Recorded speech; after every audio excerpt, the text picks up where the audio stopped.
Bismillahirrahmanirrahim. Assalamualaikum warahmatullahi wabarakatuh. Alhamdulillahi rabbil alamin.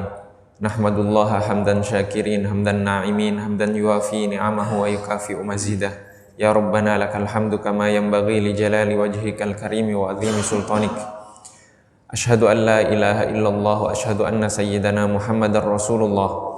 Allahumma salli ala man minhun syaqqatil asrar wa anfalaqatil anwar wa fihi irtaqatil haqa'iq wa tanazzalat ulumu Adam alaihi salam fa'ajazal khalaiq wa lahu tadha'alatil fuhum falam yudrikhu minna sabiqun wala lahiq fariyadul malakuti bi zahri jamalihi muniqah wa hiyadul jabaruti bi faidi anwarihi mutadaffiqah fala syai'a illa wa huwa bihi manut idlaulal wasitatu la dhahaba kama qilal mausud salatan taliku bika minka ilaihi kama huwa ahluk. Amma ba'du, jamaah sidang sholat subuh yang dirahmati oleh Allah Subhanahu wa ta'ala. Alhamdulillah pada kesempatan kali ini kita dapat kembali melaksanakan sholat subuh berjamaah dan juga untuk sama-sama mengkaji, di mana pada kesempatan kali ini kita akan mengkaji sebuah hadis, yaitu hadis yang diriwayatkan oleh Sayyidina Abu Abdillah Jabir ibni Abdillah al-Ansari radhiyallahu ta'ala anhu, di mana beliau mengatakan anna rajulan sa'ala Rasulullah sallallahu alaihi wasallam, bahwa seorang laki-laki bertanya kepada Rasulullah sallallahu alaihi wasallam. Faqala, laki-laki tersebut mengatakan, ara'aita idza sallaitul maktubati wa sumtu ramadhana wa ahlaltul halala wa harramtul harama wa lam azid ala dzalika syai'an a'adkhulul jannah.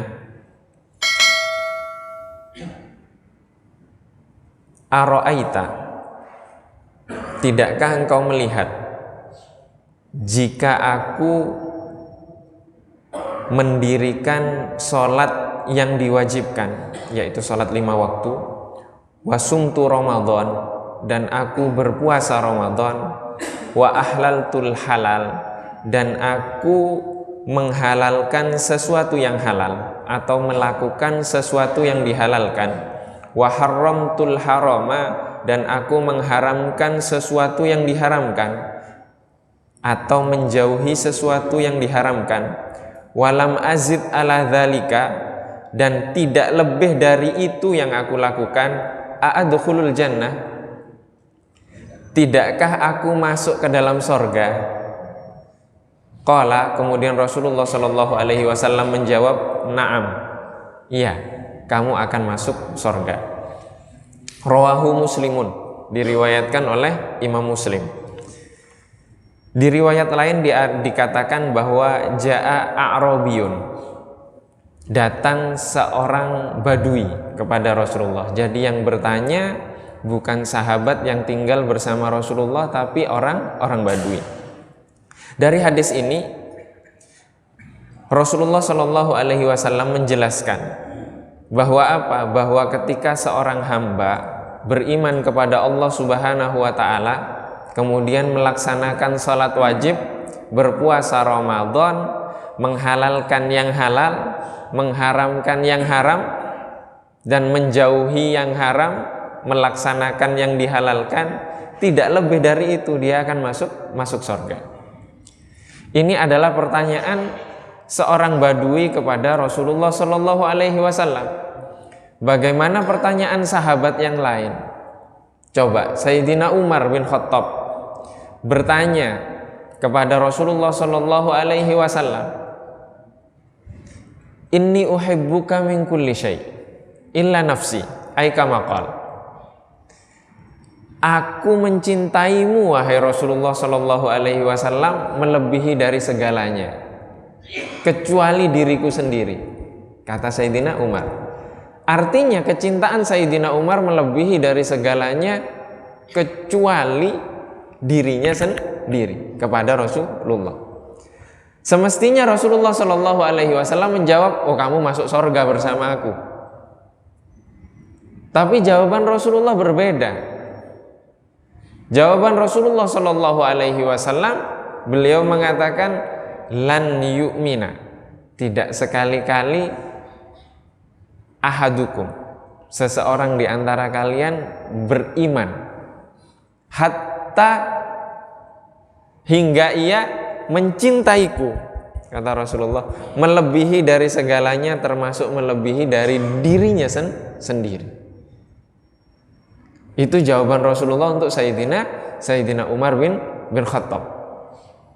Sehingga kemudian Sayyidina Umar langsung mengatakan, al-an ya Rasulullah, sekarang Rasulullah, engkau yang aku cintai melebihi dari segalanya, termasuk dari diriku sendiri. Kemudian Rasulullah mengatakan, al-an ya Umar, sekarang wahai Umar. Artinya kecintaan Sayyidina Umar langsung berubah. Dan Rasulullah melihat itu. Maka di beberapa riwayat Rasulullah mengatakan, khusyuklah kalian dalam sholat karena aku melihat kekhusyukan kalian. Jadi Rasulullah imam, kemudian melihat khusyuknya jamaah yang ada di belakangnya.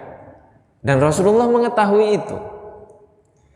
Artinya jawaban Rasulullah Shallallahu Alaihi Wasallam kepada A'rabi ini, orang Badui ini, dengan jawaban Rasulullah kepada sahabat yang lain itu berbeda. Sehingga kemudian apa? Sehingga kemudian jika kita melihat para sahabat, khusus sahabat yang dekat dengan Rasulullah Shallallahu Alaihi Wasallam, itu melaksanakan syariatnya Rasulullah Shallallahu Alaihi Wasallam itu tulus, tanpa pamrih. Ketulusan para sahabat ini nampak bagaimana? Coba Sayyidina Umar ingin bersaing dengan Sayyidina Abu Bakar, tergesa-gesa ingin mensedekahkan setengah dari hartanya agar tidak keduluan Sayyidina Abu Bakar. Sesampai di hadapan Rasulullah, kata Rasulullah apa? Abu Bakar sudah lebih mendahuluimu, Umar. Dan yang disedekahkan berapa? Bukan setengah, tapi 100%.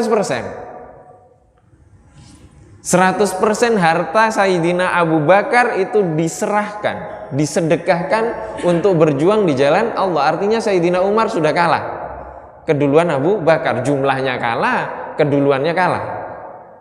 Ini bagaimana bisa seperti ini? Ini tidak bisa kalau hitung-hitungan.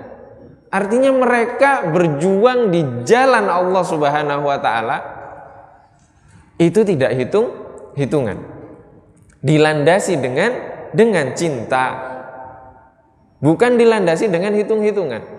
Maka di sini kita tinggal mengukur keimanan kita ini, keimanan Badui atau keimanannya Abu Bakar, Umar, Utsman, Ali. Kalau kita melaksanakan sholat berjamaah, melaksanakan ibadah, bersedekah, itu masih hitung-hitungan dengan Allah, maka Allah pun akan hitungan. Bagaimana hitung-hitungan ini? Di dalam Sahih Bukhari diceritakan bahwa ada Bani Israel, seseorang dari Bani Israel ini usianya sekian ratus tahun. Seluruh usianya dia korbankan untuk ibadah. Tidak ada kemaksiatan satupun yang dia lakukan. Kemudian di akhirat Allah Subhanahu wa Ta'ala memerintahkan kepada malaikat, masukkan dia ke dalam sorga karena rahmatku. Bani Israel tadi mengatakan apa? Jangan ya Allah, masukkan aku ke dalam sorga karena amal perbuatanku. Aku kan ahli ibadah. Akhirnya Allah mengatakan, ya sudah, hitung malaikat. Setelah dihitung seluruh amal perbuatan baiknya, ibadahnya, seluruh usia yang dia korbankan untuk beribadah, ditimbang dengan nikmat penglihatan. Ternyata untuk membayar nikmat penglihatan saja, seluruh amal ibadahnya tidak bisa membayar. Akhirnya apa? Akhirnya Allah memerintahkan, masukkan dia ke dalam neraka. Kemudian hamba tersebut mengatakan, ya sudah ya Allah, jangan ya Allah, masukkan aku ke sorga atas rahmatmu. Artinya kalau kita hitung-hitungan dengan Allah Subhanahu wa taala, kita tidak akan bisa membayar. Maka ketika Rasulullah Shallallahu alaihi wasallam mengatakan sholat berjamaah 27 derajat, itu hanya untuk mengajak giroh kita agar kita apa? Beribadah karena Allah Subhanahu wa taala, bukan karena perhitungan tadi. Maka bagaimana bentuk kecintaan? Allah Subhanahu wa taala berfirman, "Qul in kuntum tuhibbunallaha fattabi'uni yuhibbukumullahu wa yaghfir lakum dzunubakum wallahu ghafurur rahim." Katakanlah wahai Rasulullah sallallahu alaihi wasallam, jika kalian mencintai Allah Subhanahu wa taala, maka ikutilah aku. Nah, mengikuti Rasulullah ini bagaimana? Mengikuti Rasulullah ini bagaimana? Mengikuti Rasulullah yang utuh dicontohkan oleh para sahabat. Ada tidak orang yang bisa mencontoh Rasulullah Shallallahu alaihi wasallam 100%? Tidak ada. Tidak ada. Setelah Rasulullah Shallallahu alaihi wasallam wafat, maka para sahabat itu diberikan bagiannya masing-masing oleh Allah Subhanahu wa taala untuk mencontoh Rasulullah Shallallahu alaihi wasallam. Tidak bisa mencontoh Rasulullah seutuhnya, itu tidak bisa. Contohnya, Rasulullah selalu berkata kepada istri-istrinya, "Aisyah, sekarang ada makanan tidak?" "Oh, tidak ada Rasulullah." "Idzan inni shaim." "Kalau begitu aku puasa." Coba ada di antara kita sebagai suami nanya ke istri, "Yang ada makanan nggak sekarang?" "Oh, nggak ada." "Ya sudah, papa puasa kalau begini." Ada nggak yang seperti itu? Pulang kerja nggak ada makanan, adanya marah-marah kan? Kenapa nggak masak? Kenapa nggak begini? Itu yang kasat mata saja, apalagi yang lain. Apalagi yang lain. Rasulullah tidak pernah menyimpan dinar atau dirham setiap hari. Rasulullah pernah lupa tidak mensedekahkan sisa 3 dirham. Ada yang mengatakan 4 dirham, 5 dirham. Beliau letakkan di bawah bantal. Setelah sholat subuh biasanya berzikir, Rasulullah nggak tenang.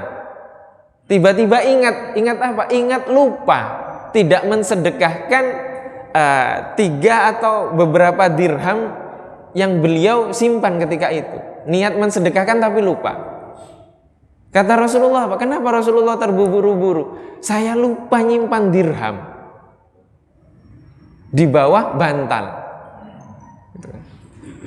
Jadi lupa nyimpan itu beliau sudah merasa apa? Beliau sudah sepertinya tidak yakin kepada Allah Subhanahu wa taala. Kok kayaknya Allah tidak menjamin kehidupan Rasulnya.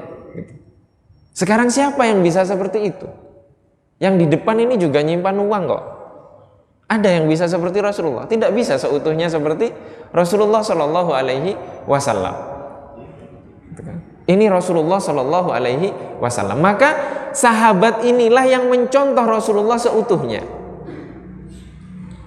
Sahabat inilah yang mencontoh Rasulullah seutuhnya, melaksanakan perintah Allah Subhanahu wa taala tulus. Sayyidina Ali ketika beliau ditanya kapan beliau tidur paling nyenyak, ketika menggantikan Rasulullah. Ketika Rasulullah hijrah, beliau menggantikan. Itu tidur beliau paling nyenyak dan paling nikmat.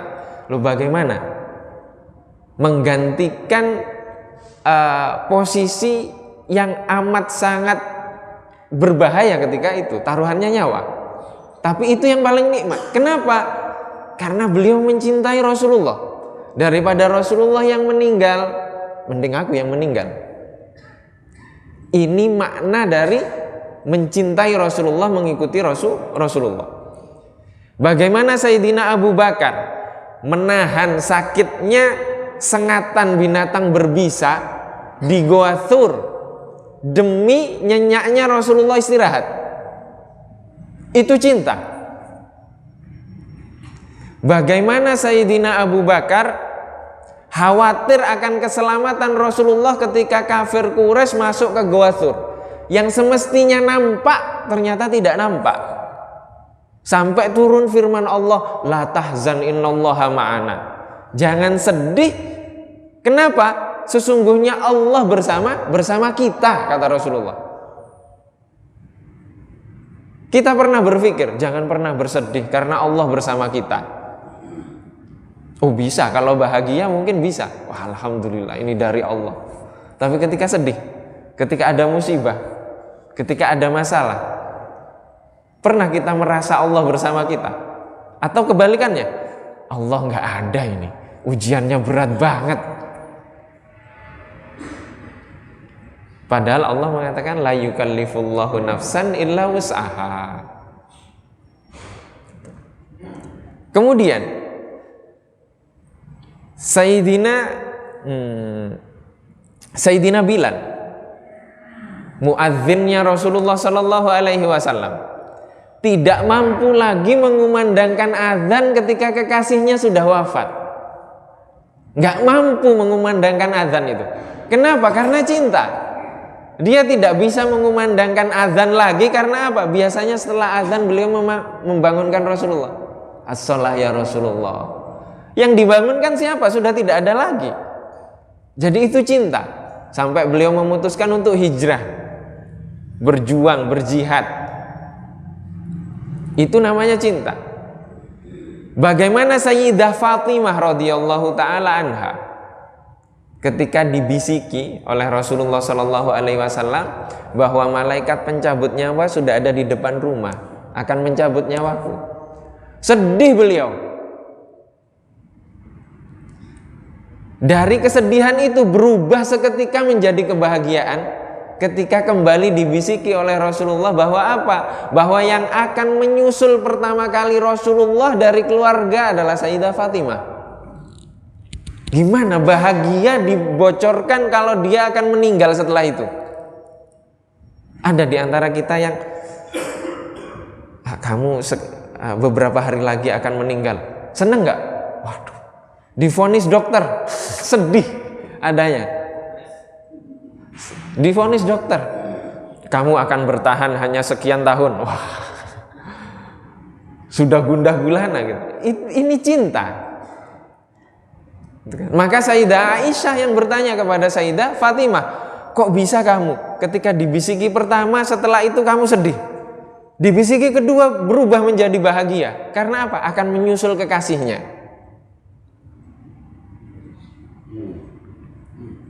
Itu Sayyidah Fatimah.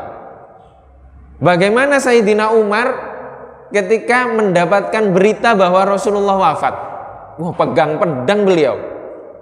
Pedangnya dipegang, dikatakan apa? Barang siapa yang mengatakan Rasulullah wafat, saya penggal kepalanya. Kalau bahasa kita ini, love is blind. Cinta itu buta. Dia nggak ingin kekasihnya meninggal. Dia nggak terima dikatakan kekasihnya itu meninggal.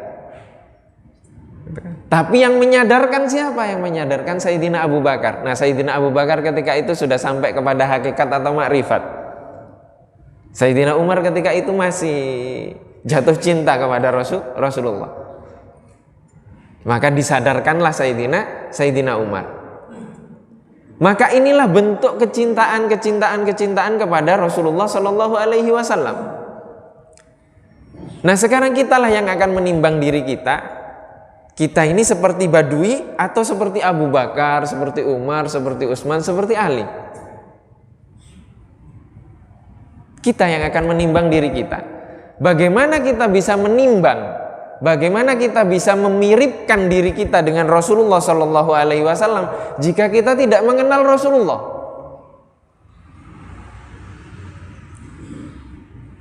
Bagaimana menumbuhkan kecintaan kita kepada Rasulullah kalau kita tidak kenal Rasulullah?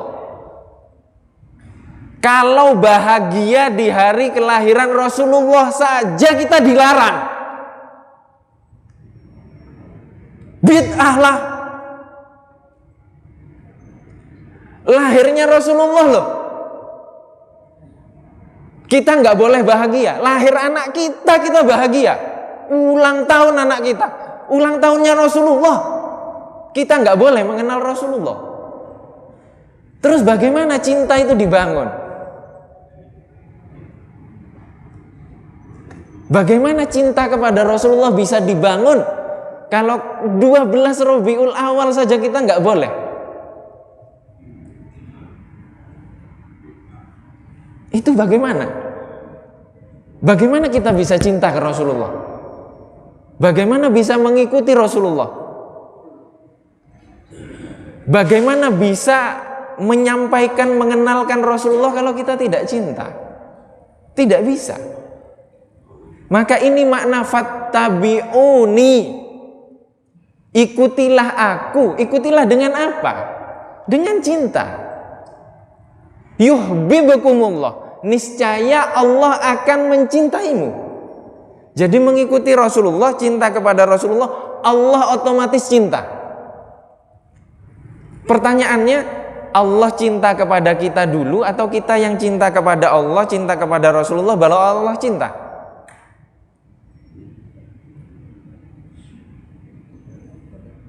Jawaban secara hakikat, Allah yang mencintai seorang hamba dulu. Baru setelah itu Allah yang akan menimbulkan sebab-sebab, menumbuhkan benih-benih cinta di dalam hati hamba tersebut. Lah ini mencintai saja nggak boleh loh. Allah yang mencintai dulu. Kenapa di dalam hadis qudsi Rasulullah Shallallahu Alaihi Wasallam menceritakan bahwa Allah Subhanahu Wa Taala berfirman, "Idza ahabballahu abdan." Jika Allah Subhanahu Wa Taala mencintai seorang hamba, da'a Jibril alaihi salam. Allah memanggil malaikat Jibril. Memanggil malaikat Jibril. Kemudian Allah mengatakan kepada malaikat Jibril, "Inni uhibbu fulanan fa'ahibbahu." Sesungguhnya aku mencintai fulan, maka cintailah dia wahai Jibril. Allah memerintahkan kepada malaikat Jibril untuk mencintai hamba tersebut. Kemudian malaikat Jibril turun ke langit dan menyampaikan kepada seluruh masyarakat langit. Siapa masyarakat langit? Malaikat. Sudah jelas itu. Siapa lagi? Para nabi. Para nabi kan rohnya ada di langit. Langit pertama Nabi Adam, Isra Mi'raj. Terus malaikat Jibril menyampaikan, sesungguhnya Allah Subhanahu Wa Ta'ala mencintai fulan, maka cintailah dia. Perintah. Setelah itu apa? Malaikatnya turun, ahli langit turun? Tidak. Kemudian Allah Subhanahu Wa Ta'ala katabalahu al-qabula fil ardi. Allah menakdirkan bagi orang tersebut, mencatat bagi orang tersebut al-qabul. Al-qabul itu artinya diterima di muka bumi. Maka kalau ada orang soleh,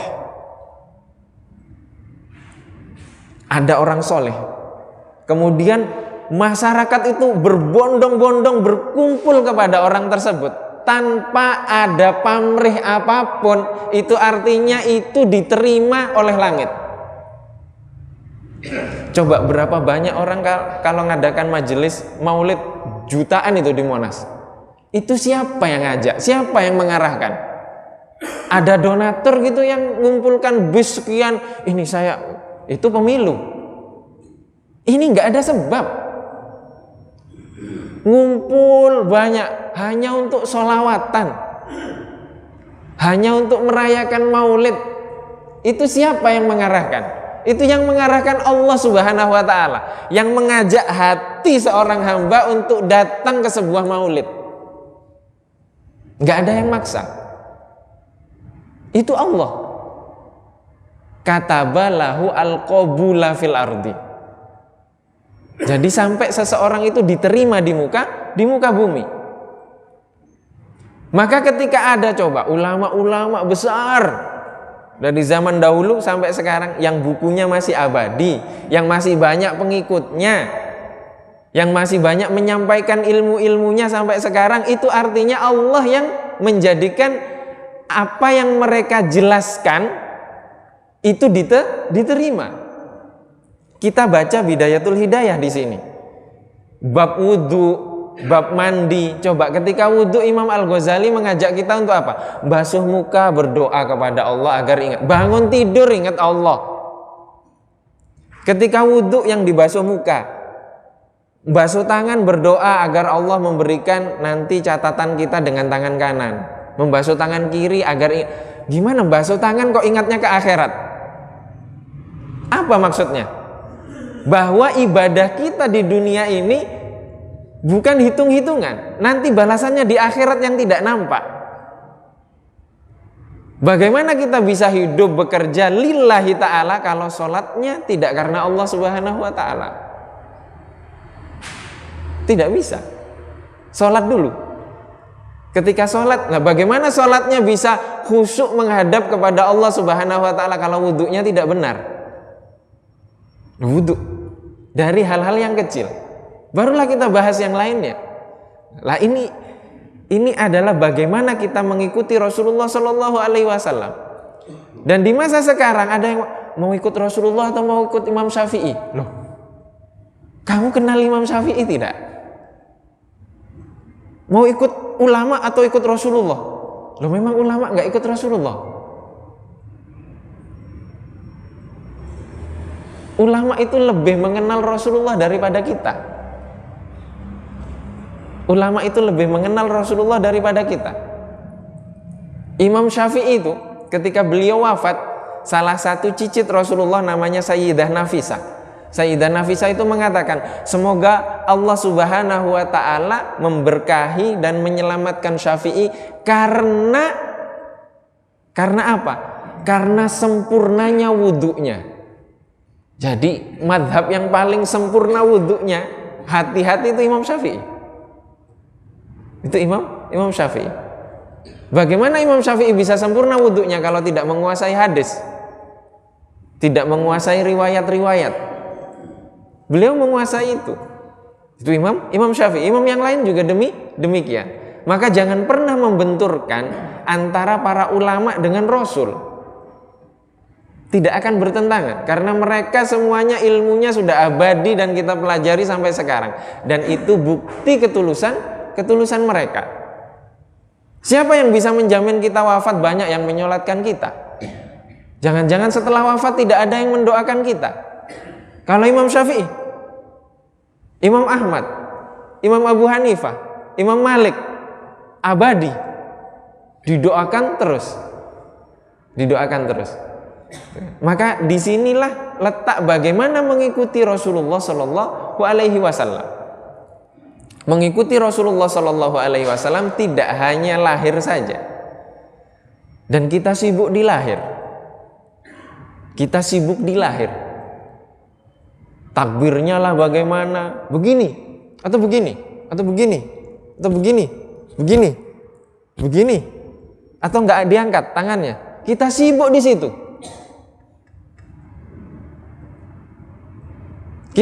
situ. Hati kita kosong.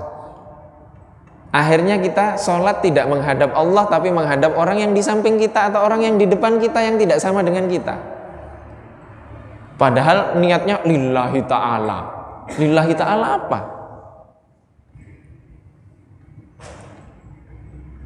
Karena apa? Karena kita sama-sama belajar. Imamnya pun tidak seperti Rasulullah dulu. Rasulullah dulu bisa menyampaikan, saya melihat kekhusyuan kalian. Lah kalau sekarang ada imam ngomong kayak gitu, depannya CCTV. Tidak bisa. Artinya kita sama-sama belajar bagaimana kita sholat khusyuk, bagaimana kita beribadah, bagaimana kita hidup seperti hidupnya Rasulullah Shallallahu Alaihi Wasallam. Ini dikatakan di sini, wa ahlaltu al halala. Aku menghalalkan yang halal. Bagaimana kita tahu apa yang kita konsumsi itu halal? Bagaimana yang tahu? Untuk vaksin saja yang dapat rekomendasi halal dari lembaga yang recommended itu ada berapa? Dari 15 vaksin yang direkomendasikan, Yang dapat legalisasi halal itu hanya 3 vaksin. Yang lainnya tidak dapat, beberapa diharamkan. Ada yang demo urusan ini,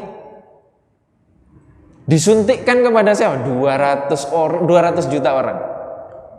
Ada yang demo masalah ini, disuntikkan loh Pak. Ada yang demo? Nggak ada. Ada yang mengurusi ini? Tidak ada.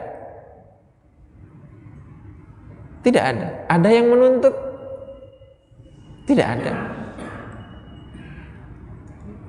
Tidak ada. Itu urusan yang halal haram. Bagaimana dengan yang lain? Atau jangan-jangan interaksi kita dalam bermuamalah, tabassumuka fi wajhi akhika shadaqah, tersenyummu di depan wajah saudaramu itu sudah dianggap sebagai sedekah. Berapa banyak di antara kita karena beda pemahaman kalau ketemu merengut.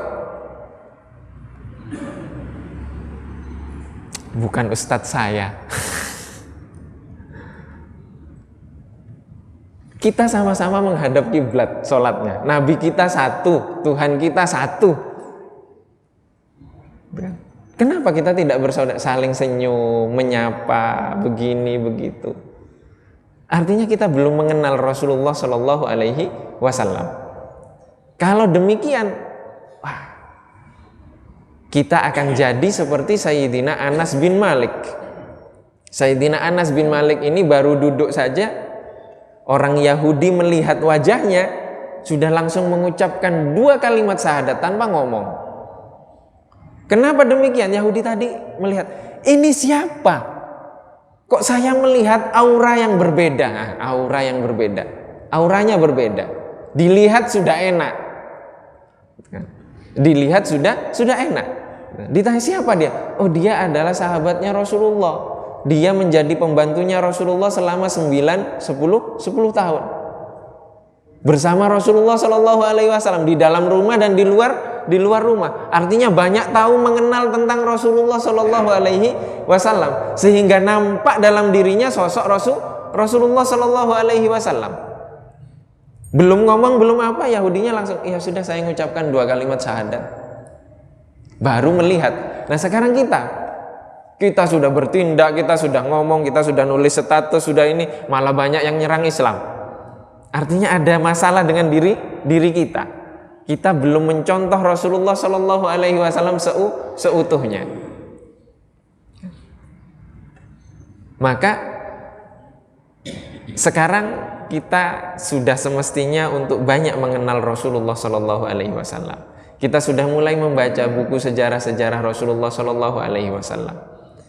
Bagaimana Rasulullah menghadapi kondisi seperti ini, kondisi seperti ini, kondisi seperti ini.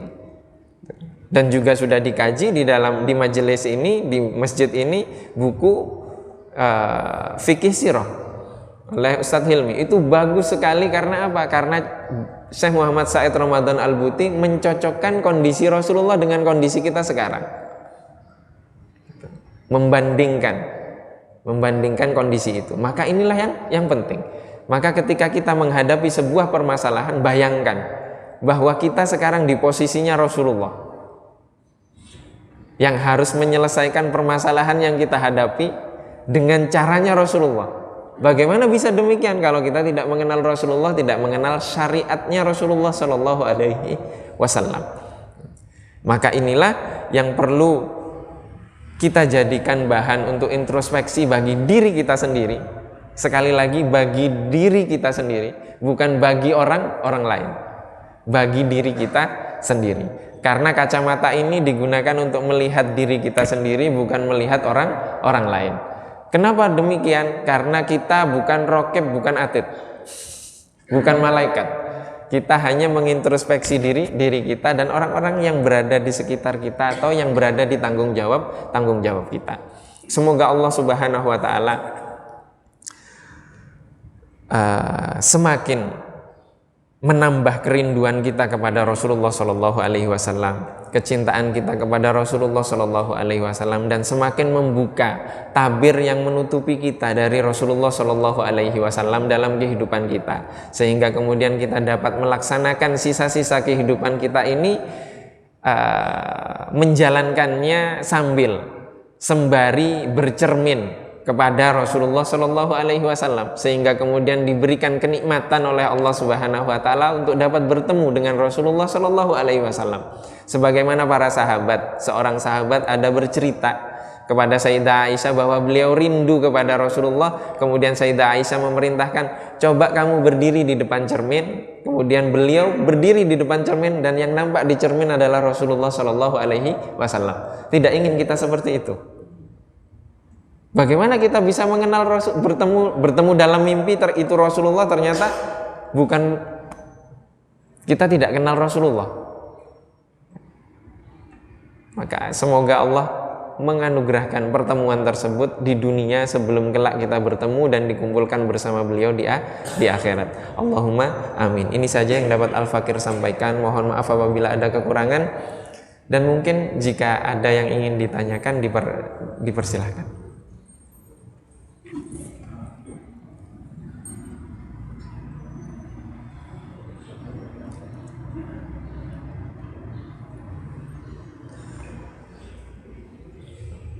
Tidak ada. Jika tidak ada, mari kita tutup dengan sama-sama berdoa, memohon kepada Allah Subhanahu wa Ta'ala.